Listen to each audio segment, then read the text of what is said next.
guys, so ngayon panoorin niyo ko kung paano maglinis ng bahay. Open na pala. Lagay ko na ito, ma. Hindi ko alam kung anong gagawin ko. Ang galit niya kay tatay sa akin yung pinag-iwas.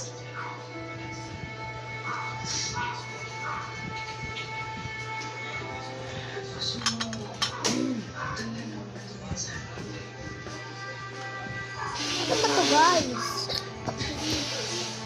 Hindi ko iiwan si nanay. Ayaw ko gawin sa kanya yung ginawa sa kanya ni tatay. Kahit na hindi naman mo na walang ano na yun. Lasyon din nagtitrush ka na. Sinasaktan. Opo, kakain mo na. Maligtas pagluho.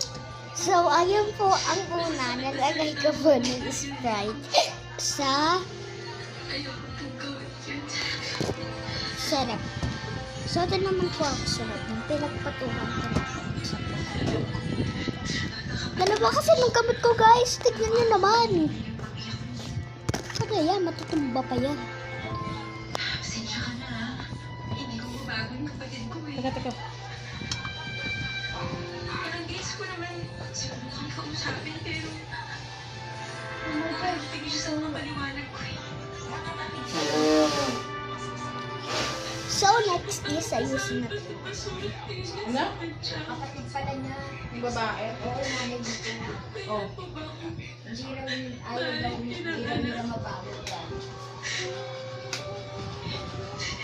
Nakabait. So, guys, focus na. Wala akong maisip na hindi ka mahalin ng nanay mo. Aramdam ko naman na may pinagdadaanan yun ang kami yun, eh. Hindi ba natin maintindihan dahil isa siyang ina na Diba, ayos ko na. dapat ko kakalimutan sa anak ko, pero baliktad yung ginagawa niya. Siya nga wala naman ako nang nagtatanggol sa akin. Pero siya lang nanonood sa akin.